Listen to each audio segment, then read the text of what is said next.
सिद्धेश्वर शैवपीठ जागर यात्रा।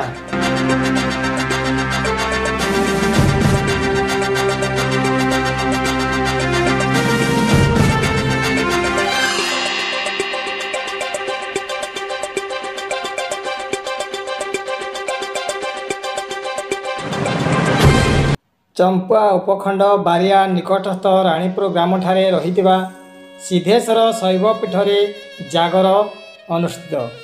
जागर कमिटी तरफर एक सप्ताह पूर्वर प्रस्तुति आरंभ करथिले। भक्त माने शांति श्रृंखला सहित किपरि प्रभु सिद्धेश्वर को दर्शन करिपारिबे तार स्वतंत्र व्यवस्था होइथिला।